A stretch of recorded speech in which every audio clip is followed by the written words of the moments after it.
Mina olen siis Ivo Visak, esindan täna Eesti Väitlusseltsi ja täna räägime sellisest asjast nagu maksureform ja üldse maksupoliitikast veidi laiemalt.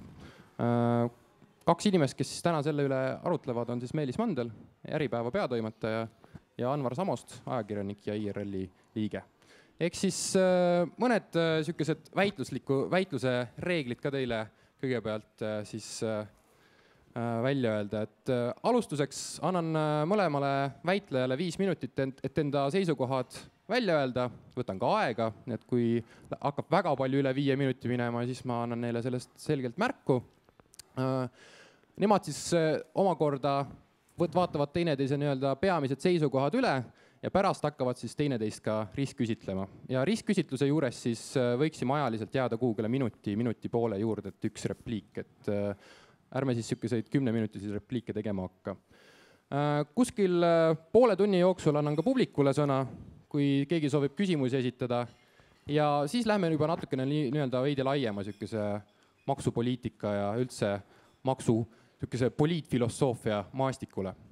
Aga ma arvan, et teeme siis otsa lahti, et hakkamegi kohe siit minu paremalt käest pihta, et äkki siis 5 minutit, mis need peamised seisukohad on ja pärast siis Meelis Mandel täpselt samamoodi. Aitäh! Nii, ma ei tea, ma ei ole kindel, kas mul 5 minutit üldse kulubki, et tegemist on iseenesest ju väga lihtsa ideega. Eesti tulumaksusüsteem on olnud, võib sisust öelda, et 20 aastat, 1994. aastast väga lihtne, ilma astmete ja suurte erisusteta. On olemas tulumaksuvaba miinimum, maksuvaba tulumäär, mis praegu on vist kuskil suurusjärgus 154 eurot ja teised inimesed kõik maksavad siis tulumaksu tänasel hetkel praegu Eestis 21%. Ja viimastel aastatel on olnud siin päris palju tähelepanu sellel küsimusel, et kuidas käituda õiglasemalt nende inimestega, kes saavad palka vähe. Eesti keskmine palk praegusel hetkel on kuskil 1000 eurot, aga see mediaanpalk, millest allapoole ülespoole on enam-vähem võrdselt inimesi, see on seal 700 euro kandis. Ja kui veel statistikat öelda, siis inimesi, kes saavad alla 500 euro tulu kuus, neid inimesi on Eestis tegelikult üllatavalt palju, neid on 185 000 Maksuameti värsketel andmetel. Ja nagu ma ütlesin, siin on olnud erinevaid ideid selles osas, kuidas neid inimesi aidata. Kõige lihtsam idee oleks loomulikult seda sama tulumaksuvaba miinimumi tõsta siis nagu ühtlaselt kõigile, aga selge on see, et kui seda tõsta tõesti siis kogu selle maksumaksjate spektri ulatuses, siis esiteks see abi jõuab ka inimesteni, kes teenivad üle keskmise palga, üle mediaanpalga, võimalik, et mitu keskmist palka ja samuti see on erakordselt kallis. Et siin on arvutatud, et sisuliselt juba mingisugune näiteks 10-eurone tõus võib tähendada mitukümmend miljonit eurot aastas riigile saamata jäänud tulu. Ja IRL vaatas siis nagu selle küsimuse lahendamisel selle poole, et kuidas fokusseerida seda abi, seda maksuvabastust nendele inimestele, kes tegelikult ka seda vajavad ja jõudsimegi lahenduseni, mis ei ole kallis ja mis tegelikult suunatult tegeleb just selle grupiga, kes on need inimesed, kes käivad igapäevaselt tööl, 5 päeva nädalas, 8 tundi päevas, kes samas saavad keskmisest oluliselt väiksemat palka, ütleme näiteks tinglikult siis 500 eurot kuus ja kelle käest siis riik võtab iga kuu veel tegelikult 67 eurot tulumaksu. Nii et mingis mõttes me oleme seda vaadanud ka kui mitte ainult majanduspoliitilist küsimust, vaid ka moraali küsimust, sest tegelikult kujutad ette, et sa pead 500 euroga kuus toime tulema ja seejuures veel tulumaksu ära maksma tänastes Eesti tingimustes, ütleme niimoodi, et ülejäänud ühiskonna seisukohast selline käitumine ei paista just väga solidaarsena. Ja siis ei teki ka sellist nagu, siin on, ma ennetan ühte kriitikat, mis ütleb siis seda, et mis siis saab nagu motivatsioonist, et need inimesed, kes teenivad kuni 500 eurot kuus palka, ei maksa enam tulumaksu, alates 500-st nad hakkavad maksma, et siis nagu tekib nagu motivatsioon mitte teenida rohkem. Just nimelt sellele mõeldes on siis lineaarselt nagu vähenev maksuvaba miinimum kuni 846 euroni, mis tähendab seda, et iga lisanduva palga või tulu euro kohta inimese maksuvaba miinimum väheneb 1 euro võrra kuni siis selle 846 euroni välja, mis tagab selle, et tegelikult kui inimene teenib rohkem, siis ta saab ka rohkem palka, nii et seda motivatsioonikadu seal samuti tekkida ei tohiks. Ja iseenesest kui kuludest rääkida, siis kindlasti ei ole tegemist mingisuguse tasuta või väga odava projektiga, aga need tulud on täiesti sellised, mida on võimalik leida, me oleme teinud arvutused, need arvutused on avalikult kättesaadavad, see suurusjärk, mis selle riigieelarvele maksma läheb, on 120 miljonit eurot, et lihtsalt see konteksti panna, siis see on umbes sama palju, kui läheb maksma järgmisel aastal planeeritav tulumaksumäära vähendamine 1% punkti võrra. Minu poolt kõik. Palun, Meelis Mandel. Aitäh! Esmalt ma pean tunnustama IRL-i selle eest, et on maksude teema lähenemate valimisteel üldse nagu päevakorda lauale tõstnud. Et igasugune debatt maksude üle on minu meelest hea julgeoleku debati kõrval, mis on praegu kahtlemata teema number 1, mida üks teine erakond ilmselt oma valimistes kajastab. Mulle aga ei meeldi, kui me räägime sellest maksuvabastusest madalapalgalistele, ma saan aru, et IRL-il on nagu natukene laiem programm ka, millega nad ilmselt lähipäevil või lähiajaga välja tulevad, aga peatudes ainult selle teema juures, siis mulle ei meeldi see ettepanek 3-4 põhjusel. Jah, ma olen nõus Albert Einsteiniga, kelle jaoks oli tulumaks üldse maailmas kõige raskemini mõistetavam asi.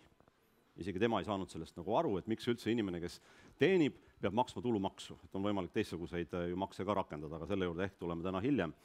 Et esmalt genereerib see, kui me loome elanikkonna gruppi, ükspuha siis, kui suur ta on, kes ei maksa konkreetselt ühte maksu, genereerib valet mõtlemist. Ta genereerib ootust, esiteks selle elanikkonna gruppi seas, aga võib-olla ka teiste elanikkonna gruppide seas, et meie eest tasuvadki mingid hüved, keegi teised, kas need rikkamad inimesed on, kas riik, valitsus, et nagu mõtlemise seisukohalt, kui me tekitame juurde ühiskonnas grupi, kes ei tasu mingit maksu, siis minu meelest on see vale. Teiseks on tegemist ümberpaigutamisega, raha ümberpaigutamisega. Siin ei genereerita mingisugust uut väärtust, või lihtsalt öeldakse, et ühed maksavad vähem maksu, on see siis summa selline X number riigieelarves, mis on siis teiste pealt vaja või kuskilt vaja nagu juurde korjata. Et mingisugust uut väärtust selle maksumuudatusega ei looda, et uut väärtuse maksudesse, kui me vaatame, Eestis ei ole kergesti kaevandatavaid maavarasid, siis uus väärtus tuleb ikkagi ainult ettevõtlusest. Nii hästi, kui ettevõtlusel läheb, mida paremini ettevõtlusel läheb, sealt kaudu ka mida suuremad palgad, et sealt genereeritakse ka lisatulu riigieelarvesse. Kolmandaks on poliitikutele siit genereeritud sisse selline minu jaoks nagu lahendamatu ülesanne, et ühest küljest te kõik tahate või me kõik tahame, et Eesti elanikud oleksid järjest jõukamad. Aga teisest küljest, kui üks poliitiline erakond on lubanud mingit hüve madalapalgalistele, siis minu jaoks on seal vastuolu, et erakonnal on tegelikult soovi hoida see grupp, potentsiaalne elektoraat, kes tema käest, ütleme selle erakonna võimuloleku käest, siis tema valitsuse käest mingisugust hüve saab, võimalikult laiana. Et see võib hakata takistama võib-olla mingite teiste otsuse tegemist, mis seda elektoraati IRL-i jaoks väiksemaks teevad. Ja neljandaks, minu meelest on palju nagu ahvatlevam tegeleda, kui me räägime maksude muudatusest, sellega, kuidas tõsta üldist, ehk siis ka kõrgemat palgataset. Mitte tegeleda väikeste palgalistega, vaid tõsta kõrgepalgaliste töökohtade, luua mingid keskkonnad, kuidas tekitada juurde kõrgepalgalisi ametikohti, kuidas inimeste ülemist või palgapiiri tõsta. Ja ma usun, et see läbi kõrgepalgaliste kaudu tegelikult veetakse üles ka madalapalgaliste palgad ja seeläbi maksutulud. Et nii nagu Anvar ütles, et see on teistpidi ka moraali küsimus, ma nimetaksin seda selliseks sotsiaalseks nagu ettepanekuks, et mitte niivõrd maksupoliitiliseks kui just sotsiaalseks. Aitäh! Mõlemad debateerijad on enda seisukohad välja öelnud. Äkki annakski sõna Anvar Samostile ja võtame mingisuguse teema ette, et mis siin praeguse hetkel kõrva kõige rohkem siis riivas? No, ma märkisin üles endale siin need 4 Meelise teesi, mis minu meelest on kõik väärt küsimused, millest peakski tegelikult väga põhjalikult rääkima. Ja kui siit otsast alustada, siis esiteks ma saan aru, et mure oli selles, et me loome ühiskonnas täiendava grupi inimesi, kellel puudub riigi ja ühiskonnaga see suhe, mis tekib maksude tasumisel, kas ma saan õigesti aru? jah, see võrdväärne. Ja noh, iseenesest see on nagu tagurpidi pööratud see Ameerika iseseisvumisaegne küsimus sellest, et kas saab olla olukorda, kus kodanik maksab makse, aga tal puudub õigus olla esindatud selle maa või riigi seaduste loomes. Teisest küljest meil on need inimesed kõik õigustatud käima valimas, see side riigiga kahtlemata on olemas ja säilib. Noh, ma julgeks küll arvata, et neid inimesi, kes ei maksa makse Eestis praegu, neid on juba praegu ikkagi sadades tuhandetes. Pensionärid, inimesed, kes õpivad, kel ei ole tulusid, et nende inimeste kohta võiks just ka küsida, et kas siis näiteks pensionäride osalus ühiskonna elus on kuidagi nõrgem seetõttu, et nad reeglina makse ei maksa.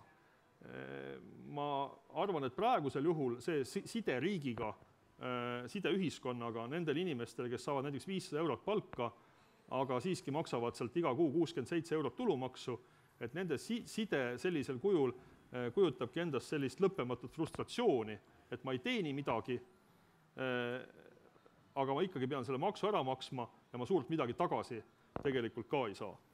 Et kui ma nüüd siit punktide kaupa veel edasi lähen, siis küsimus raha ümberjagamisest, ilma et sellega kaasneks uue väärtuse loomist, tegelikult ju kogu riigieelarve, kõik maksud, kõik maksupoliitilised otsused tegelevad raha ümberjagamisega. Nüüd, mida kõigepealt tuleb öelda siinkohal on see, et see meie ettepanek tegelikult ju vähendab seda raha ümberjagamist, kuna 120 miljoni euro võrra jagatakse raha vähem ümber. Eesti maksukoormus väheneb 0,7% SKT suhtes. Tegelikult see ju vähendab raha ümberjagamist. Et olla nüüd terminites nagu hästi täpsed, aga ma saan mõttest aru, et küsimus on selles, et me ei tegele sellega, kuidas uut väärtust luua. Et kindlasti on terve hulk IRL-i ettepanekuid ja see on nüüd tegelikult ka vastus sellele 4. punktile, et küsimus on, kas tegeleda madalapalgalistega, nende olukorra parandamisega või tegeleda sellega, et luua uusi kõrgepalgalisi töökohti, mis siis omakorda veaksid üldist palgataset ja jõukust üles. Meelis Mandeliga sõna. Jah, vabandust. Aga olgu, Meelis Mandel. Sa mainisid pensionäre, ma ei ole selle võrdlusega selles mõttes päri, et pensionärid on oma kohustuse ühiskonna või riigi ees maksumaksjatena ära maksnud juba või ära täinud. Et nad on oma maksud ära maksnud ja siis oleme kokku leppinud, et meil on siis nendele pensionäridele, kes enam ei osale aktiivselt tööturul, on teatud siis riiklikud või muud vahendid, kuidas nende elatustaset mingilgi määral säilitada. Ja sa mainisid ka, et maksukoormust väheneb. Ma ei ole IRL-i puhul kuulnud seda, et soovite maksukoormust vähendada. Mina olen aru saanud, olete seda selgelt välja öelnud, tegelikult te olete rääkinud, et see 0,7% SKP-st või mis see summa tuleb kuskilt mujalt riigieelarvesse sisse. Olete te selgelt öelnud, et te soovite Eesti praegust maksukoormust vähendada? Kui inimestelt ei korjata tulumaksu ja uusi makse juurde ei tehta, siis ju põhimõtteliselt maksukoormus väheneb. Jah, aga kui ma ka teie ühe juhi Juhan Partsi käest olen küsinud, siis tegelikult on mina olen aru saanud, et te ei arva, et maksukoormus praegusel tasemelt on õige nagu langetada. Eestil on hästi palju kohustusi, peaminister Irut ütles, et isegi kaitsekulud tõusevad seoses liitlasvägede majutamisega siin, et kui me maksukoormuse vähendaks sama võrra, ei kompenseeriks, ehk siis laseks ka riigieelarve alla, siis oleks seal tugev poolt argument. No see on nüüd küsimus, mis tegelikult sõltub riigieelarvest tervikuna. Et sa nagu selles mõttes ütlesid väga õigesti, et meil on selline olukord, kus on terve hulk välistegureid, mis sunnivad meid riigieelarvet võib-olla isegi suurendama, eelkõige kaitsekulud, et sellises olukorras nagu lubada, et mitte mingil juhul maksukoormust, või vastupidi lubada, et maksukoormus igal juhul alaneb. See on keeruline. Et praegusel hetkel käib IRL-i majandusprogrammi tegemine, valimisprogrammi tegemine majandusosas ja just eile ma nägin nüüd selle majandusosa esimest toorikut, kus oli sees lause, et maksukoormus praeguselt tasemelt mitte mingil juhul ei tõuse. Aitäh! Tegelikult mulle endale jäi just Meelis Mandel, tega ühes enda artiklis kirjutasite just Äripäevas seoses sellega, et kas me nüüd hakkame siis nägema seda, kuidas üks parempoolne erakond muutub sotsialistlikuks erakonnaks või midagi sellist te sinna kirja panite. Et kas te tahaksite seda ka kommenteerida, et kus te seda näete? Jah, ma kasutasin sõna sotsialism IRL-i ettepaneku kontekstis, et minu jaoks ma pean ennast sellise ideeliseks kapitalistiks. minu meelest on kapitalistlik ühiskond elutervem, kus lubatakse inimestel areneda, tõusta, mitte ei ole nagu poliitikute käes mingid hoovad mingite inimeste elujärje säilitamisel, vaid lubatakse edu, seda ei karistata, et kui me nüüd madalapalgalistele teeme maksusoodustused, siis on see madalapalgalisuse, mitte just põlistamine, aga mingis kombel nagu väärtustamine. Minu jaoks on edasiviiv hoopistükkis, nagu ma uuesti kordan, nagu kõrgepalgaliste ja nagu edu tähistamine või väärtustamine. Anvar Samas sooviks sellele vastata? Jaa, ma sooviks vastata küll, et esiteks muidugi see viide kuidagi sotsialismile selles ettepanekus, mis selles ettepanekus justkui sisaldub, et ma ei kujuta ette küll, et ettepanek iseenesest tähendab seda, et ligi 300 000 inimest hakkavad vähem makse maksma, et kuidas saaks seda nimetada sotsialistlikuks, et see sotsialismi mõiste, nagu mina tunnen, on pisut teistsugune ja samuti ei ole see ettepanek kuidagi demotiveeriv, kuna eelkõige ta motiveerib inimesi tööle tulema.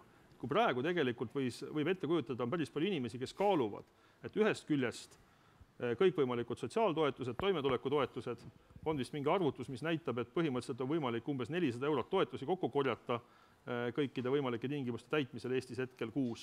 Ja teiselt poolt siis mingisugune töökoht, näiteks vähekvalifitseeritud töökoht, kas teenindussfääris või kaubanduses, kus palgad on ka kuskil seal 400-500 euro kandis. Et kui see idee või ettepanek realiseerudes toob need toetustele tuginevad või osaliselt toetustele tuginevad inimesed rohkem tööturule, siis tegelikult on see just see, mis nagu suurendab kogu ühiskonna jõukust nagu tervikuna ja vähendab seda ümberjagamist iseenesest. Aga mis puudutab nagu madalapalgaliste nagu põlistamist või väärtustamist, siis ma arvan, et Eesti praegune ja tegelikult ma arvan, et mitu aastakümmet kestnud üldine väärtussüsteem on selline, mis mitte kuidagi ei põlista ega ei väärtusta madalapalgalisi töökohti. Eesti ühiskond tervikuna on välja kujunenud selliseks, kus me väärtustame tegelikult edu. Ma ei anna selle lausele siin mingit positiivset ega negatiivset tähendust. Et kindlasti kõrgepalgaliste töökohtade loomisega kõik erakonnad tegelevad, kaasa arvatud ka IRL oma programmides, aga meil on praegu lihtsalt üks plaan, kuidas tekitada inimestel täiendavat motivatsiooni mitte elada toetustest, vaid tulla tööturule ja jälle, kui me tuleme selle sotsialismi ja vasakpoolsuse juurde, siis oma sisult see plaan sarnaneb väga 80 aastate keskel Ameerika Ühendriikides Ronald Reagani poolt sisse viidud maksumuudatusega, mille töönimetus oli in-work benefit, ehk siis eesti keeles hüve inimestele, kes on tööturul. Nii et selles mõttes see mõte on ikkagi tuua inimesi töö juurde. Aitäh, Meelis Mandel, palun. No Ameerika, mida ma ise, valen võib-olla öelda, et ihalen, aga mis on valiski meile nagu eeskujuks, siis ju Ameerikas ei ole saladus, et enamus inimestest ei maksa makse. Et see suur see maksude laekumine tuleb sellise väikse kihi inimeste arvelt ja aga kuidas see on Ameerikas nende inimeste suhtega sinna ühiskonda? Ma ei ütle, et me peaksime seda teed nagu järgima. Ma arvan, et Ameerikas ongi mindud või ka paljuski Euroopas on mindud selliste õigustatud ootuste gruppide tekitamisega liiale. Meil on praegu võimalik veel seda teed mitte minna. Et lootus, et see maksukergendus toob inimesed tööturule või vähendab väljavoolusid, ütleme näiteks Soome või kuskile mujale, see on ootus või lootus, et ma ei tea, kui palju see reaalselt aitab. Mina arvan, et pigem on üldse nagu vaja palku tõsta. Ja see ettevõtja või siis ütleme tööandja, kes praegu keskuses tegutseb ja maksab katseaja lõpetanud inimesele alla, ma ei tea, 900 või 1000 euro brutopalga, siis see ei ole õige. Et see äriplaan peaks kestma ka sellise palga maksmist.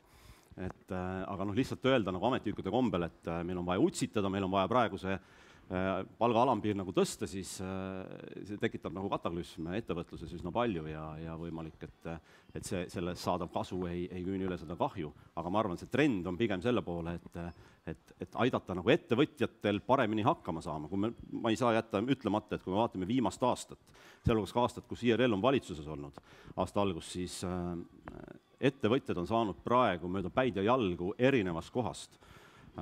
Sõiduautode või ütleme ametiautode käibemaksustamine, 1000 euroste arvete deklareerimine, inimeste registreerimine ja muud, mis on tegelikult toonud kaasa lisakulu ettevõtjatele ja ettevõtjad on, jah, me võime öelda, et ettevõtjate hulgas on palju neid, kes ei maksa või on sulid, aga praegu on Eesti ettevõtluse sellise kliimaga või ettevõtlikkusega, ma arvan, et on üsna raske olukord, võib-olla viimaste aastate või aastakümnete kõige raskem olukord, ettevõtjad tunnevad ennast solvatuna, nad ei taju, et riik neid usaldab, järgmise aasta riigieelarve tõuseb 4,5%, 2,5% kulud, 2,5% majanduskasvu arvelt, seal on küll natukene hinnatõusu ka sisse arvestatud, aga suur osa tuleb sellest, et ettevõtjatel on pandud koormisi, mis võib-olla ei ole päris õige. Aga palun, soovite vastata sellel ka?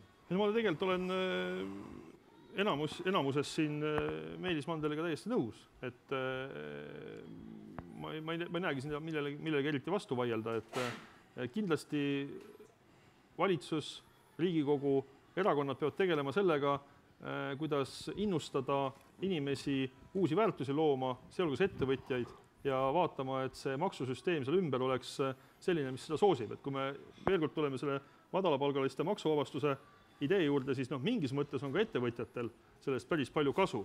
Oletame, et meil on tegemist, kus väga huvitav on see, et kus kohas asuvad need töökohad, kus tegelikult selliseid madalaid palku makstakse ja kes on need inimesed, kes seda tööd teevad. Et võib-olla see on ka mõistlik ära märkida. Selle kohta on tegelikult enam-vähem usaldusväärne statistika Eestis olemas. Need töökohad asuvad valdavalt väljaspool Tallinnat ja Harjumaad, ehk siis praktiliselt kõikjal mujal Eestis, hajusalt, ja valdavalt on nende töökohtadel hõivatud naised. Jällegi, et see ei ole nagu niimoodi, et need oleks 90% ja üle poole, eks. Et tegelikult me parandame olukorda inimeste jaoks väljaspool Tallinnat, millest me oleme palju rääkinud ju seda, et väljaspool Tallinnat toimetulek on keerulisem ja Harjumaad, ja teiseks me parandame tõenäoliselt, vähendame ka seda palgalõhet, millest on juttu olnud. Aga mis puudutab ettevõtjaid, siis ka need ettevõtjad, kes praegu ei jaksa maksta või ei saa maksta konkurentsi tõttu või ei soovi maksta konkurentsi tõttu suuremaid palku, kui nad praegu maksavad, oletame, et tegemist on kaubandusettevõtetega või teenindusettevõtetega või mingit sorti, ma küll kujuta ette päris milliste lihtsamaid töid tegeva tootmisettevõtetega, siis ka nendel ettevõtetel on ju palju abi sellest, kui ühel hetkel nende töötajate palgad kuus ikkagi mitmekümne euro võrra, võib öelda, et ligi 100 euro võrra tõusevad. Et nad võib-olla ei pea seda tehast konkurentsi surve tõttu sulgema järgmisel aastal, nad saavad veel paar aastat siin töötada. Mis ei tähenda seda, et me nagu soosiksime või üritaksime kuidagi kinnistada seda mudelit, kus on palju madalapalgalisi töökohti, aga iga töökoht samas on ka väärtuslik. Et kui nüüd küsida, et kas Haapsalu linn on õnnelikum selle tõttu, et neilt need madalapalgalised töökohad ära kaovad, siis ma arvan, et kõik absoluutselt erandlikult vastavad, et ei ole. Töökoht on töökoht. Aitäh, kui Meelis Mandel soovib veel ja ma lihtsalt ütlen repliigi korras, et tegelikult sellel nimetame ta siis 500 euro ettepanekuks, et ega selles midagi suurt häda polegi. See raha tuleb suuresti, mis kätte saab, tuleb suuresti tarbimisse, jõuab ka nii-öelda ettevõtlusesse, sealt kaudu tuleb lisaväärtus, fine. Mis mind nagu natukene ärritab on see, et me räägime selle ettepaneku üle, mis tegelikult ei too lisaväärtust juurde. Et me kulutame aega, et tegelikult võiks hoopis genereerida ja keskenduda sellele, nendele võimalikele sealhulgas ka maksumuudatustele, mis toovad mingit lisaväärtust juurde. See on nagu põhiline asi, mis mind selle ettepaneku puhul, mis on siiamaani IRL-i nagu ainus ettepanek olnud, nagu segab. Aitäh, aga lähme siis natukene edasi ja mina rumala inimesena tegelikult tahaks ühte asja küsida küll, et mul on ikka siiamaani arusaamatuks jäänud, et nii palju, kui ma olen koolist mäletan, et kui me mingit maksusüsteemi liigutame, kui me kuhugile midagi juurde võtame, midagi vähemaks võtame, siis selle arvelt ka midagi muud peaks vähemaks jääma. Et kus me ikkagi siis selle puudujääva raha võtame? Palun. Jah, ma tuleksin korraks ajas tagasi selle aasta kevadesse, kui pandi kokku uut valitsuskoalitsiooni, kellel oli täiendavaid kulusid järgmise aasta eelarvesse suurusjärgus, kas oli umbes 250 miljonit eurot, ehk siis umbes 2 korda rohkem, kui on praegu see meie plaanitav madalapalgaliste maksuvabastuse ettepaneku kulu. Ja need 250 miljonit korjati kokku, see on otseses mõttes kogu eelarve pealt selliste 3 miljoni, 5 miljoni, 15 miljoni euro suuruste tükkidena. Kokkuhoid siin, kokkuhoid seal, mingi see täiendav, nad tõstsid ka aktsiise loomulikult ja muid kaudseid makse. põhimõtteliselt on võimalik ka see 120 miljonit, mis oleks selle madalapalgaliste maksuvabastuse hind, täpselt analoogsel viisil kokku korjata. Lisaks veel on meil seal paar konkreetsemat ettepanekut, mis tulenevad sellest, et seda sama planeeritavat riigieelarve strateegias sisalduvat 10 eurost maksuvaba miinimumi tõusu ei ole siis sellisel juhul enam vaja teha. Et see maksuvaba miinimum tõuseb nagu just nimelt õige fookusega kordades nagu rohkem. Selge, aitäh. Meelis Mandel, kas teil ei ole seda mure, et kui me hakkame siin jälle kuskilt teiste maksude pealt midagi koorima või teiste rahade pealt midagi koorima, siis et me võtame kuskil kustutame tule ja võib-olla tekitame mingi uue tule näiteks? Mind teeb veidi murelikuks see, et IRL, tegelikult ka Reformierakond, kõik suuremad erakonnad, ütleme 3 suuremat, ei ole rääkinud üldse maksukoormuse võimalikust langetamisest. Kõik on võtnud selle taseme, mis meil praegu on, selliseks, mis on Eesti riigil eluliseks vajalik, et oma riigivõim ja riigistruktuur ja avalik haldus püsti hoida. Ma tunnistan, et reformid on võimalikud siis, kui valu on suur, võib-olla praegu ei ole valu sedavõrd suur, aga miks mitte uuesti üksipulki korra lahti vaadata üldse riigi toimimise mehhanismid, vaadata, kuhu raha kulutada, miks nii palju, see, mis on 20 aastaga üles ehitatud, võib-olla tuleks reformida või muuta, aga see on uus ja pikk teema, et ma nagu Erki Raasukese omaegset ettepaneku, mis puudutab riigiettevõtteid ja see, kuidas ta põhja lasti nagu üsna kiirelt, et näitab, et tegelikult meil võiks, see on üks ettepanek ainult, kuidas riigiettevõtted võiks hallata paremini, aga tegelikult on ka terve rida riigistruktuure, mis võiks nagu jalult nagu korra vähemalt paberi peal nagu ära lammutada ja vaadata, kuidas me võiksime efektiivsemalt tegutseda. Aga sinu küsimus oli veel, et kuskilt raha saada, siis mina näiteks ei saa aru, miks meil ei võiks väiksema tulumaksu arvelt olla varamaks, mis sunniks nagu vara kiiremini pööritlema või miks mitte ka pärandimaksu. Eesti esimesed ettevõtjad on jõudmas ikka, kus hakkavad tekkima pärandamisega, ma ei tea, siis probleemid või väljakutsed, et siin on variante, mida me võiksime vaadata kõik kompleksselt. Suur aitäh, et tegelikult selle sama viimase repliigaga tegelikult see ongi väga hea, sest et meie järgmine väitluspool ongi just see suurema maksufilosoofia üle käiv. Aga enne seda, kui me selle teise poole juurde lähme, äkki on publikus tekkinud mõni küsimus otseselt? Nii, palun, ma annaksin teile mikrofoni ka. Et lugupeetud esinejad, et rõõm teid siin näha debateerimas ja kindlasti see 500-eurone ettepanek on selline üldises mõttes väga positiivne, et kõik saavad rohkem raha kätte, aga sellega on üks väike mure, et see 11,4% laekub kohalikku eelarvesse. Ja nüüd näiteks Võru ja Valga ja ka näiteks Viljandi, Saaremaa, Hiiumaa, need COVID jäävad natuke raskesse seisu, millega finantseeritakse koole, lasteaed, et see on suhteliselt sihtotstarbeline raha.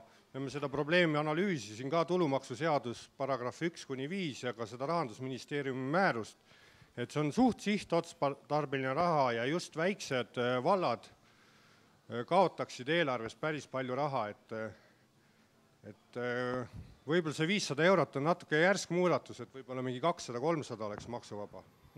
Aitäh, palun. Jah, et me oleme seda probleemi täpselt samuti analüüsinud, vaadanud seda sama viidatud seadust ja Rahandusministeeriumi määrusi, mis käsitlevad omavalitsustele raha eraldamist ja tegelikult kõik need määrused ja seadused on tehtud just nimelt sellise eeldusega, et omavalitsused saaksid oma 11,6%, on nüüd see uus number, saaksid oma 11,6% neile kuuluvast tulumaksust kindlasti kätte. Ehk siis nende omavalitsuste eraldised on alati brutotulust, selle omavalitsuse piires elavate maksumaksjate brutotulust pärast enne kõiki mahaarvamisi. Ehk siis omavalitsuste jaoks selle ettepaneku seadustamisel ei muutu rahalises mõttes mitte midagi. Et see raha, mis jääb puudu, see tuleb leida Riigikogul ja valitsusel keskvalitsuse eelarvest. Ja kui kellelgi on veel kahtlus selles suhtes, mis siis täpselt saab, siis koos selle eelnõuga, mille IRL loodetavasti lähitulevikus esitab, sinna eelnõus tulevad sisse ka vastavad punkti, mis kordavad selle sama 11,6% jäävuse üle. Aitäh, nagu ma aru sain, siis küsija soovis veel midagi kommenteerida. Pane mikrofoni sisse, siis kuulavad ka inimesed internetis. Võrus, Valgas on see mediaanpalk ongi kusagil 700 ringis ja kui nüüd maksu alla jääb 80 eurot, et siis ta langebki sinna alla 11% ja alla selle 11,4% langeb. Ma veel kord kordan, et inimeste brutotulu ju selle tõttu ei muutu. Brutotulu on endiselt sama ja selle sama brutotulu pealt arvutatakse ka omavalitsustele minev maksuosa. Arvutatakse, reaalse raha läheb tarbimisse, ei ole seda maksta. Ei, no see raha on inimestel teenitud brutotuluna, lihtsalt maksavad selle pealt vähem makse, omavalitsused oma eelarvelise eraldise saavad igal juhul kätte. Aga selle määruse järgi, kui seda põhjalikult analüüsida, ei saanud seda kätte. No ma olen ise ka seda määrust lugenud ja siin meie eksperdid on seda lugenud, kaasa arvatud maksueksperdid ja kõik ütlevad, et tegelikult praegune reaalne elu käibki niimoodi, et kui 1. jaanuarist muutub näiteks maksuvaba tulumäär, mida juhtub ju tegelikult iga aasta praktiliselt, siis selle arvestusega ongi seadusesse kirjutatud brutotulu enne maha arvamisi, et iga kord ei peaks hakkama uuesti seadusi muutma, et omavalitsused saaksid oma osa maksust igal juhul kätte. See küsimus võib tekkida ka praegu, näiteks kui me arvestame sellega, et järgmisel aastal langeb mingi eelarvestrateegia kohaselt tulumaksuvaba määr. Et see on täpselt sama asi tegelikult ja seda olemasolevad seadused arvestavad. Nii, viimane küsimus ja siis... Tallinnas ja Harjus oleks see super, aga te peate tõsiselt analüüsima, et mismoodi see Võrus ja Valgas tuleks täis. Et Tallinnas oleks see super, Tallinnas oleks väga suured muutused. Ma kolmas kord ei hakka sama vastust kordama. Et nii on. Nagu ma aru sain, siis siin oli ka üks küsimus, et palun. Jah, et härra Mandel, te mainisite siin hästi põgusalt väljarände aspekti, et ma tuleks selle juurde korra tagasi, et kes väljarändel üldiselt aldimad on ju madalapalgalisemad, kes lähevadki Eestist välja suuremat palka teenima. Et minu küsimus on natukene spekuleeriv, et kas sellel 500 eurosel tulumaksuvabastusel, mis jätab siis ütleme kuni 70 eurot inimesele rohkem kätte, et kas sellel võiks olla arvestatav mõju sellele, et inimene otsustab Eestist mitte välja minna, aga ka kas sellel võiks olla mõju, et inimene otsustab Eestisse naasta, olles juba mitu aastat näiteks kuskil Soomes töötanud? Aitäh. Mina olen lugenud arvamusi või uuringuid, mis ütleb, et väljarändajate ütleme siis varanduslik või sissetulekute klass on nagu väga erinev, et seal on tegelikult kõikidest ühiskonnakihtidest on väljarändajad, et ei ole ainult madalapalgalised. Et kui ma neid uuringuid usun, siis ma pigem ütlen, et sellel maksumuudatusel väljarändale nii-öelda arvestatavat efekti ei ole.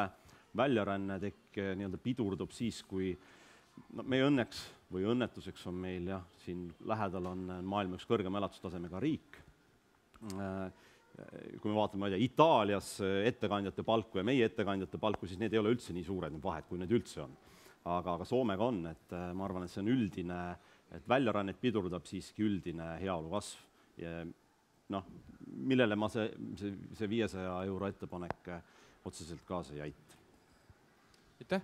Kas võtaks publikust veel ühe küsimuse, kui on? Kas meil on veel mõni küsimus? Nii, palun, mikrofoni ka. Nii, mina olen Agu Lõius. Natuke sellest sotsialismist, millest ma hästi aru ei saanud. Asi nimelt selles, et antud ettepanek tähendab seda, et inimesel jääb rohkem raha kätte ja kuidas seda tõlgendada sotsialismina jääb minu jaoks arusaamatuks, sellepärast, et sotsialismi põhiprintsiip on kõrgemate maksude kaudu korjata rohkem raha kokku ja tegeleda ümber jagamisega. Et kas seda sotsialismi mõtet on kuidagi võimalik lahti seletada, mis sellest ettepanekust pidi läbi paistma? Ma oli siis küsimus ilmselt mulle. Et ma pidasin seda silmas sellega, et antakse ühele elanikkonna, üks grupp, üks suur grupp muutub sõltuvamaks valitsuse otsusest, kas hoida seda maksuvabastust sellisel tasemel või ei. Seda pidasin silmas. Mida olulisem roll on valitsusel, seda sotsialistlikum võiks ju riik olla. Minu arusaamist mööda muidugi valitsuse roll nende inimeste elus justkui nagu väheneb, kuna nende käest võetakse maha ei sugu mitte. Nad valitsuse sellest, kas me jätame selle 500 euro peale või tõstame edasi, et kogu aeg on see elanikkonna grupp, kellele praegu tehakse mingisugune soodustus, kellel tekib põhjendatud ootus, nende ja selle valitsuse või selle erakonna suhe muutub üha tugevamaks. Et jah, et valitsusel on hoovad väga selgelt nende elanike sissetulekute mõjutamiseks. kas soovite veel väikest repliiki teha? Mikrofon on teie kõrval. Ma saan ikka natukene teistmoodi aru. Valitsuse mõju on palju suurem siis, kui ta otsustab erinevaid võimalikke sotsiaaltoetusi hästi arvukalt käima lükata ja neid siis hoolega jagama hakata, mis toob kaasa ja tähendabki suuremat halduskoolmust ametnike arvu sellega tegelemise peale, mis on omaette kulu riigieelarvele ja minu hinnangul päris mahukas. Siin on see valitsuse päris aktiivne roll. Kui inimesel jääb raha kätte, siis ta tegelikult vabastab valitsuses paljud ametnikud ja haldustegevused sellest koormast ja inimene ise tegeleb oma probleemidega, valitsuse roll väheneb selles asjas. Ma olen eriarvamus, ma olen nõus, et me võime leida tegelikult palju hullemaid, palju kõvemaid sotsialistlikke ettepanekuid, kas laualt või erinevate erakondade programmist. Aga minu jaoks on see lihtne, kui mingisugune elanikkonnagrupi sissetulek sõltub valitsusest rohkem, kui ta sõltub üldisest heaolu kasvust või nii-öelda palgamäärast, siis on see siiski nagu teatud määral sotsialistlik ettepanek. Vabandust, kas sa soovite väikest repliiki veel teha, palun? Tarmo Jürist on nimi, ma ka ei saa sellest loogikast aru, et meie kõigi sissetulek sõltub maksudest. Et kui maksud on suuremad, jääb kätte vähem, maksud madalamad, on see, et ma lihtsalt mõtlesin ka püüan selle nagu näpu peale saada, et ma olen ka nõus, et sotsialismiga on sellega küll väga vähe tegu, et kui seda lihtsalt kasutada nagu üldnimetsena millegi kohta, mis ei meeldi, et siis võib seda nagu tinglikult nimetada sotsialismiks, ma saan aru, et see Äripäevas on nagu levinud vaade, aga et kui rääkida nüüd nagu lihtsalt mõelda seda nagu olukorda selliselt läbi, et kujutad ette, et valitsus otsustaks üldse nagu maksudest loobuda, ütles, et kelleltki võeta enam maksu, et kas siis kõik on nagu valitsuse sõltlased või selle valitseva partei sõltlased, kes otsustab maksud kaotada. Jah, ma saan sellest nagu mõttekäigust aru, aga mulle tundub see nagu selline väga äraspidine vaade sellest, ja sotsialism ei ole siin kindlasti õige nimetus selle kohta, et see on jah, nagu veidi teine asi, et termini täpsuse mõttes lihtsalt. Aitäh, et praeguse hetkel publiku küsimustega lõpetame, aga ma annan veel Meelis Mandlile võimaluse vastata sellele. Nüüd on sotsialismi teema peale läinud. Ei, okei, ma ei tea, mis ta on siis, mingi poolpehme või. Et minu jaoks on väärtus see, kui inimeste heaolu kasvab ilma otseselt, et valitsus ütleb, et sinu maksukoormus on väiksem ja sinu oma on suurem. Et jah, see on teatud määral on see õige sul, et kõik me sõltume nagu valitsuse maksukoormuse otsusest, aga siis on ka kõik. Mitte nii, et teatud elanikkonna gruppidele antakse mingisugused hüved teiste arvelt. Aitäh! Igatahes nüüd siis meie esimene pool sellest debatist sai läbi ja nüüd me läheme nüüd kergelt filosoofilisema ja võib-olla natukene laiema üldise maksusüsteemi juurde. Et kui oleks võimalik, siis ma hea meelega küsiksin teilt mõlemalt, annaksin teile nii-öelda 2 minutit aega ja küsiksin teilt mõlemalt, et mida te näeksite siis praeguse hetkel nii-öelda selliseid suuremaid probleeme, uusi võimalusi, mida muuta, mida näiteks tutvustada Eesti maksusüsteemi. Et siin käis ka tõesti pärandusmakse läbi, et nendest siis riikidest, mis nüüd on huulemalt sotsialistlikud, näiteks nagu Soome, et me teame, et seal on see täitsa olemas. Nii, aga palun, hakkame siit poolt pihta. No põhimõtteliselt ma arvan, et me oleme praegu sellises hetkes, kus tasuks vaadata mitte ainult maksusüsteemi, mis meil on, vaid paljusikke muid põhimõtteid, mis meid siia toonud on kriitilise pilguga. Et mingid asjad on mitme aasta vältel, võib-olla isegi 20 aasta vältel väga hästi meie ühiskonda teeninud. Küsimus on, et me oleme praegu täiesti teistes oludes, meie konkurentsisituatsioon rahvusvahelist on täiesti teistsugune, on muutunud, me oleme euroalas lõppkokkuvõttes, et kas need asjad, mis töötasid aastal 1995 ja 2005, et kas need asjad töötavad ka aastal 2015. Et täpselt selle pilguga me peaksime vaatama kogu oma maksusüsteemi, mis tuletan meelde, et sisuliselt tulumaksusüsteem või tulumaksuseadus kehtib meil 94. aastast, käibemaks veel varasemast ajast, ettevõtete reinvesteeritud kasumi tulumaksuvabastus ka üle 15 aasta või kuskile sinna kanti. Paljud sellised meie nagu maksupoliitika alussambad on pikalt tööd teinud, meil on vaja vaadata, et kas need asjad jätkuvalt suudavad meile mingit hüve luua. Et ma ei välistaks ühtegi tegelikult olemasolevat maksuliiki selle sama diskussiooni alusena just. Vaatame kriitiliselt, vaatame küsivalt, küsime, kas need asjad töötavad ka täna, homme, 2 aasta pärast. Aitäh! No viskan siis mõned märksõnad välja. ei ole saladus, et välisfirmade tulu liigub suures osas maksuvabalt Eesti riigieelarvest mööda. Ma olen kuulnud ka Maksuametist nagu seisukohti, et suurusjärgus räägitakse kuni 100 miljonit aastas, et see on võimalik võib-olla mõne maksumuudatusega kombel või teisel ikkagi riigieelarvesse tuua. Me oleme isegi Äripäevas kirjutanud nendest skeemidest, kuidas tulu Eesti riigist välja viida. Lihtne asi. Sotsiaalmaksu ülempiirist oleme ka rääkinud. Ma puudusin enne kinnisvara või siis varamaksu. Tundlik teema, aga miks mitte korra nagu vaadata. Et meil on liiga palju sellist vara või kinnisvara, mis võib-olla selle tõttu tuleks rutemini ja kiiremini käibesse, mis aitab ehk kaasa heaolu kasvule. Et ma saan aru, et kui eriti näiteks pensionäril kuulub suur maatükk seal ja suur maja siin, aga kas peab nagu kuuluma, et see mõtteviis nagu aru saada, et võib-olla mul ei pea nii palju vara olema, osa müün nagu ära. Aitäh! Sellest tingituna tegelikult mul endal tekib küsimus, et just mõni aeg tagasi Soomes rääkisin ühe tuttavaga juttu just sel teemal, et kuidas siis seal nii-öelda seda pärandust maksustatakse.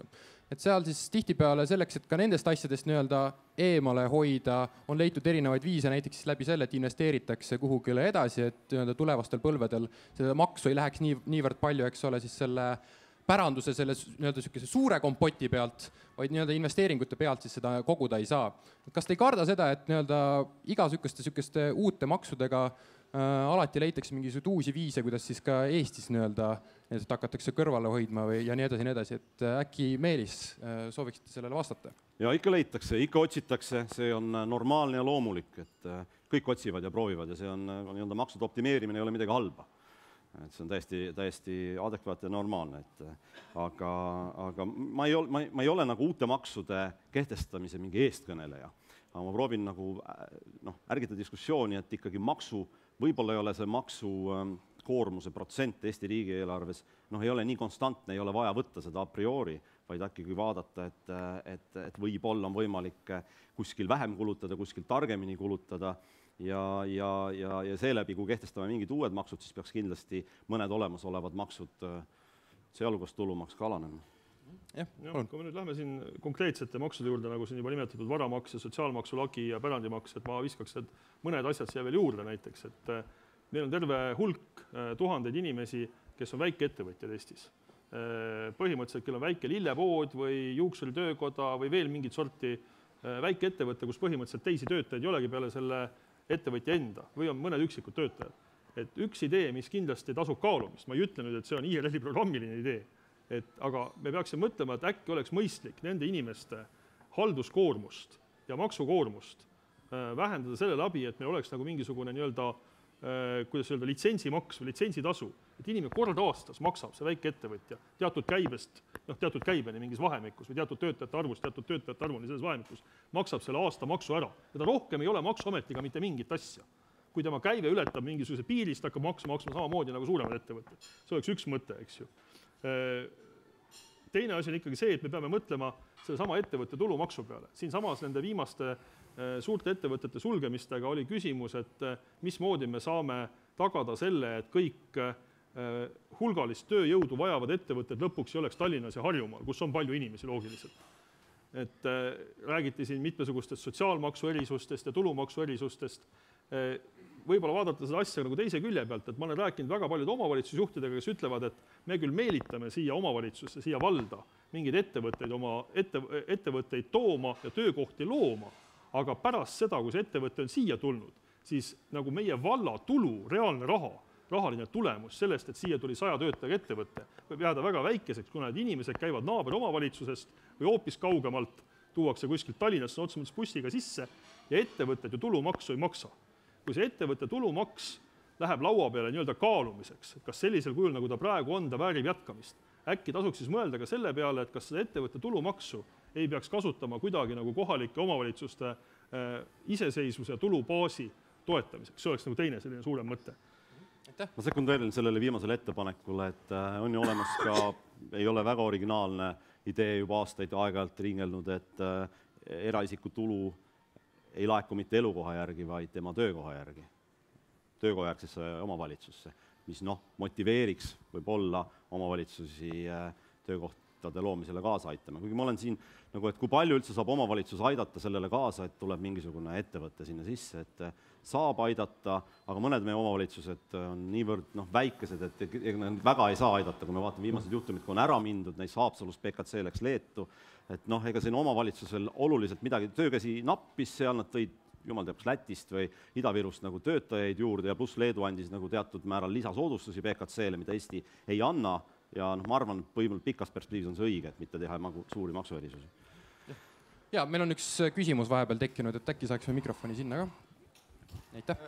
Et kui see plokk oli mõeldud korraks, et rääkida sellisest nagu filosoofiliselt maksusüsteemist või suuremates skaalades, et ma ärgitaks või küsiks siia vahele korra seda, et praegu me ikkagi oleme jälle maandunud tagasi nagu konkreetsed maksud, et tulumaks, ettevõtte tulumaks, pärandimaks ja nii edasi. Et võib-olla niisuguse üldise küsimusena oleks huvitav, minul kindlasti oleks huvitav kuulda teie mõlema vaateid sellele, et mõelda, et just nagu Anvar, sa ütlesid, et on olemas, meil on olnud niisugune nagu mitte ainult mingid konkreetsed maksuseadused samad, vaid suuresti see maksusüsteemi struktuur on olnud muutumatu nüüd juba lähes 20 aastat. Ja mida ma pean silmas seal on see, et kas te olete mõelnud ka selle peale, et millised tagajärjed või millised muutused võiks tulla sellest, kui nihutada näiteks balanssi skaalal otsesed ja kaudsed maksud või nihutada, mõelda, just enne oli juttu pärandimaksust, siis siin on küsimus selles, et kas nihutada maksubaasi tulult varale, mitte flow'd maksustada, vaid maksustada stokki, et siis sellised asjad. Samamoodi siis üks dimensioon, et mida eriti ei taheta puudutada, aga et mida ka, mis võiks niisuguse optsioonina olla laual, on ju, rääkida ühetaolisest versus progresseeruvast maksusüsteemist. Kõikidel nendel on omad miinused, omad plussid. Ja need plussid ja miinused, neid ei peaks nagu tingimata kaaluma sugugi mitte ainult ettevõtluse raamis, vaid ka siis näiteks sotsiaalse õigluse raamis, selles suhtes regionaalpoliitika mõttes, millest Anvar enne rääkis ja nii edasi. Ehk et kas te olete nagu mõelnud ka selliste suurte nagu maksusüsteemi struktuursete muudatuste, mitte ainult nagu maksude nihutamise, konkreetsete maksude suurendamise või langetamise raamis? Jah, selle sama valimisprogrammi tegemise käigus ma loodan, et enamus või kõik erakonnad mõtlevad selle peale. Isamaa Res Publica Liidu eest võin vastata, et mul on siin üks protokoll ees ühest programmi toimkonna koosolekust, kus väga paljud nimetatud asjad tegelikult on, nad on diskussiooni staadiumis. Tegelikult see sama küsimus, eks ju, et mida me maksustame, et kas me maksustame rikkaks saamist või jõukaks saamist või rikas olemist, eks. Et kindlasti see on asi, mille järgi otsuseid ei saa teha pärast diskussiooni ühe erakonna sees või isegi ühe valitsuse sees, vaid see vajaks mingit laiapõhjalisemat, oluliselt laiemat nagu sellist väärtuse pildi muutust. Et tegelikult see sama, millest Meelis rääkis siin, varamaksude pärandimaks, ma kujutan ette, et kui sellega praegu niimoodi välja tulla, et öelda, et jah, kohe tuleb, alates aastast 2016 tuleb pärandimaks, ma arvan, see oleks poliitiliselt niivõrd vapustav, niivõrd halvas mõttes šokki tekitav, et ükski erakond üksi tõenäoliselt ei riski sellise ideega nagu välja tulla, kuna see on väga suur muutus. Aga vaieldamatu on see, et maksusüsteemi selle sama põhiolemuse üle peaks käima palju elavam arutelu, kui meil praegu käib.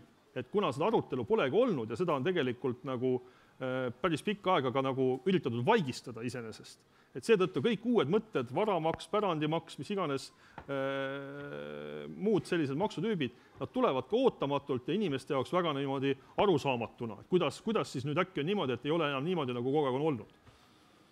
Jah, palun, Meelis, ma antan teile ka. Jah, ma ei ole pärandimaksu nagu ise ka suur veendunud pooldaja, aga ma ütlen, nagu ärgitan lauale panema, paari nädala pärast tuleb siin äriplaani konverents, üks peaesinejaid on Björn Wahlroos, kes just nimelt kolis Soomest Rootsi pärandimaksu tõttu. Ja et ma jagan ka seda seisukohta, Churchill on seda vist öelnud, et kui te tahate rikast ühiskonda, õppige sallima rikkad inimesi või jõukad inimesi, et ärge kiusake neid. Et ma ei taha nagu rikastele otseselt kanda loopida, aga ma olen põhimõtteliselt nõus suunama nagu tulu teenimise pealt fookuse rohkem vara maksustamise peale, mis muide ei puuduta ainult rikkad inimesi. Vara on sissetulekute järgi ka üsna keskmistel inimestel teinekord üsna palju Eestis. Et jah, oleme seda vastusküsimusel oleme seda arutanud, aga ja ka laiemalt ühiskond on arutanud või kes iganes, aga praegu ei ole sellist suurt maksureformi vajadust, kui ma vaatan valitsuse poolt. Et praegu käivad järgmise aasta riigieelarve kõnelused, mis kuuldavasti on ühed viimaste aastate kõige sujuvamad. kõik on aru saanud, kuuldavasti ministrid, et ebareaalseid lootusi ei ole, kõik on big happy family ja seda olukorras, kus majandus tegelikult, isegi kui Statistikaamet ütleb nüüd viimastel andmetel, et ta kasvab, siis ta eriti ei kasva. Ja ega ta ei ole näha, et mingisugune hüppeline kasv järgmisel aastal tuleb, et siiski valitsusel ei ole mingisugust soovi teatud määral nagu makse kardinaalselt muuta, et see on siiamaani jäänud jutuks, et seal ei ole filosoofia. Võiks meil isegi küsida ühe asja, tähendab, et oletame, et mõni erakond on nii julge ja tuleb välja ettepanekuga maksustada mingeid varaliike, kas siis kinnisvara või autosid, et kui suur on tõenäosus, et Äripäev hindab selle sotsialistlikuks sammuks? Autod on, kui me räägime, kui sa toimud autod sisse, siis IRL isegi hääletas valitsus olles heaks. Päris automaksu meil Eestis ei ole? Ei, päris automaksu pole, aga ettevõtja võib osta arvuti või mobiiltelefoni ja selle kulusse kandes autot, millegipärast ei tohi, auto on meil niivõrd unikaalne asi. Et selles osas on erisus auto osas juba tehtud, aga eraldi automaks, võime jah, me võime selle üle rääkida, kas on teatud luksusautode või teatud mingite veoauto, teemaksu üle, mis teisedki riigid on kasvatanud, et juhul, kui sellega kaasneb suund maksukoormuse alanemisele, siis ma ei usu, et see väga sotsialistlik on.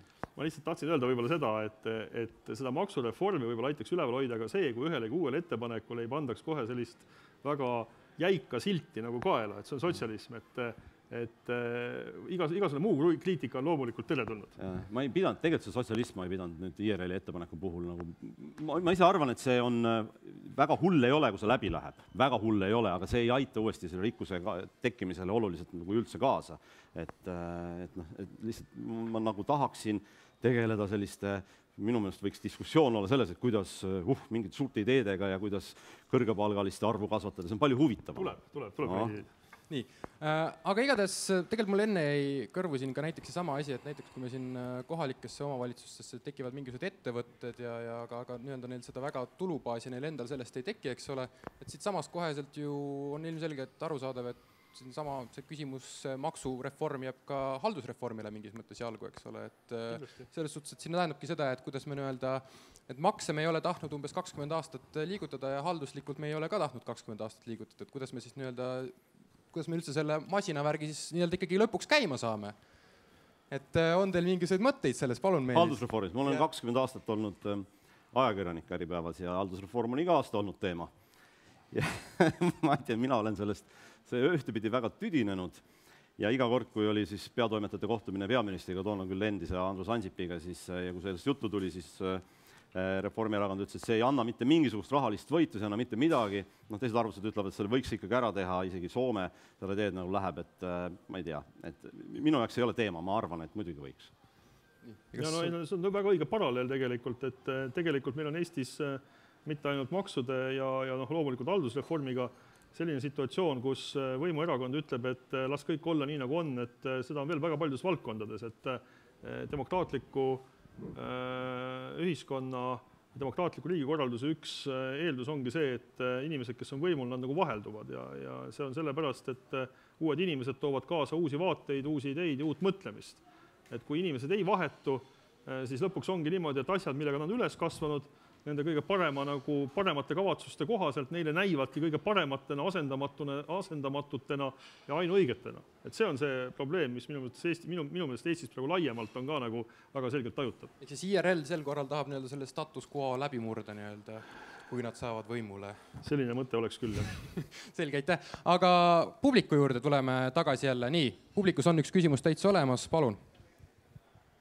Siin oli juttu sellest ettevõtte tulumaksust, et seda tõesti väga vähe laekub ja see on probleem, samas on ta aidanud väga palju ettevõtteid arendada, kasvada. Nüüd peab tõesti vaatama, kuidas edasi, aga tegelikult seda ettevõtte tulumaksu tegelikult Eesti-siseselt nii väga lihtsalt üheselt muuta ei saa, et see eeldab rahvusvaheliste maksulepingute muutmist.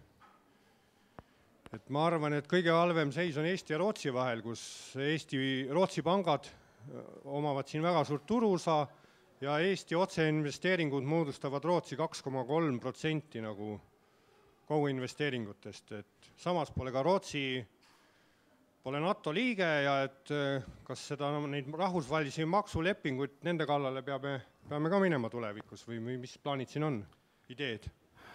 No kui me oma maksusüsteemi sellisel kujul muudame, et meil mõni maksuliik saab teistsuguse vormi, et siis kindlasti on vaja vaadata, kas see puudutab ka Eesti nagu lepinguid, maksualaseid lepinguid teiste riikidega.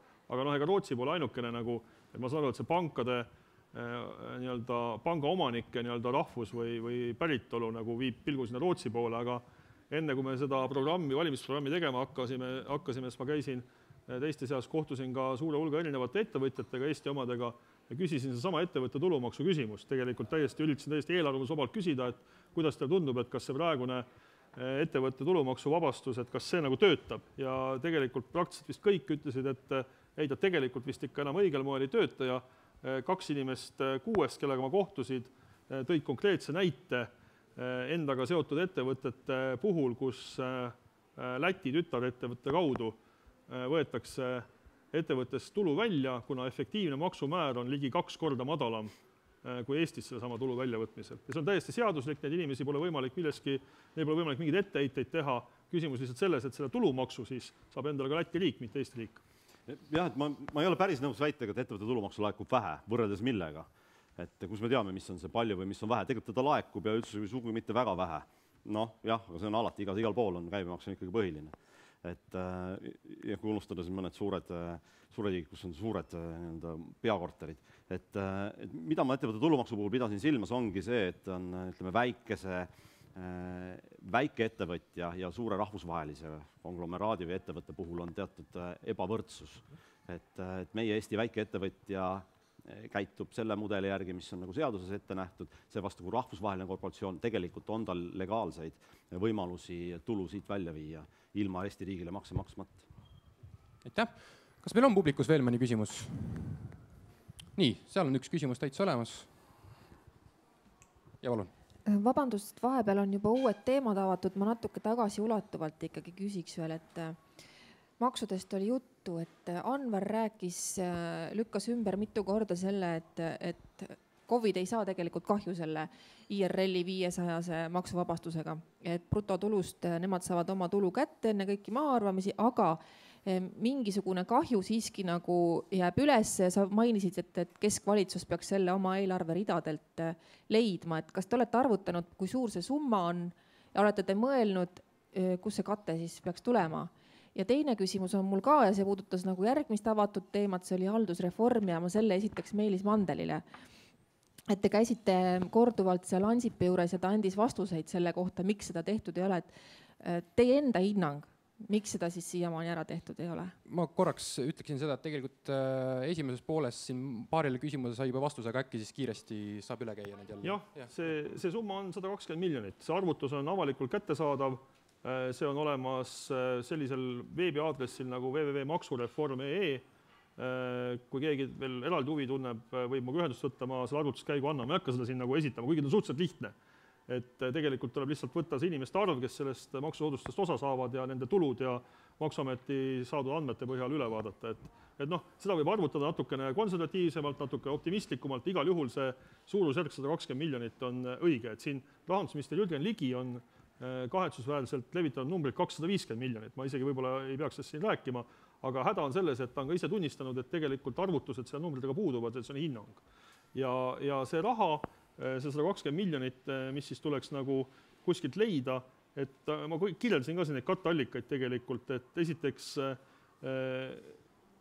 me ei pea siis järgmistel aastatel erinevalt praegu plaanitust kandma kulusid täiendava tulumaksuvaba määra tõusu tõttu ja põhimõtteliselt ma usun, et praegusest riigieelarvest on võimalik sarnaselt sellele protsessile, mis toimus meil kevadel, kui uue valitsuse kokkupanekul leiti raha lastetoetuste tõstmiseks, samamoodi 3 ja 5 ja mis iganes miljoni euro kaupa see 120 miljonit kokku koguda, et nii jäik see riigieelarve olemus tegelikult ikkagi veel ei ole, et seda ei leiaks. Miks? Ma ei tea, ma võin ainult arvata. Võib-olla arvangi valesti. Ma arvan 2 põhjust. Üks on olukorras, kus paljudes kohalikes omavalitsus on suurim tööandja kohalik omavalitsus või temaga seotud struktuurid, ettevõtted, siis ma arvan, see on üks põhjus on valimisedu või valimistulemus kohalike kohalikes omavalitsustes, teine võib-olla on ka Tallinna mõjuvõimu nii-öelda võimalik suurenemine. Aitäh! Ma annaksin, meil hakkab tegelikult aeg vaikselt otsa saama, et kui on soovi, siis siuke minutiline lõpuremark, et on teil midagi öelda veel antud hetkel kokkuvõtteks näiteks, et mida teie siis sellest maksureformist ja nagu ma paralleelina selle haldusreformi sisse tõin selle Pandora laeka, et seda oleks vist tegelikult tohtinud teha, aga igatahes, et siuke minutiline kokkuvõte, et mis teil oleks veel öelda teema lõpetuseks?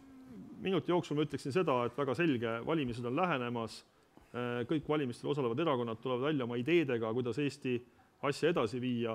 Et ma väga loodan, et kõik saavad aru, et tegemist on Eesti jaoks nagu muutunud olukorras üsna põhimõttelise tähtsusega valimistega aastal 2015, et ei peaks olema mingeid tõrkeid teatud asju vaadata ka kriitilise pilguga, kuigi me oleme harjunud neid pidama oma edu mootoriteks viimase 10 või 15 aasta jooksul. Et nagu ütles president Ilves, mis meid siia on toonud, meid tõenäoliselt edasi enam ei vii. Reformierakond loodi siis mingi 20 aastat tagasi. 20 aastat. Just, et siis toona oli ta selline ettevõtlikkuse või ettevõtjate selle maailmavaate baasil loodud erakond, mis tänaseks enam seda mitte ei ole erinevatel põhjustel, et mul on nagu palve, ühest küljest kahju, et ilmselt ühtegi ettevõtjate erakonda nüüd lähiajal ei tekigi, järgnevatel Riigikogu valimistel see aeg on juba niikuinii möödas ega tulevastel, et mul on nagu lihtsalt nagu palve, et erakonnad saaksid aru, kust tuleb raha tegelikult ühiskonda, kust tuleb raha riigieelarvesse, tuleb ettevõtlusest, et nad suudaksid oma programmidesse üha enam panna pookida neid punkte, mis kasvataksid ettevõtlikkust ja aitaksid ettevõtetel nii-öelda paremini müüa ja seeläbi ka elatustaset rahval kasvatada. Suur aitäh ja ma arvan, et meie debateerijatele üks väike aplaus. Aitäh!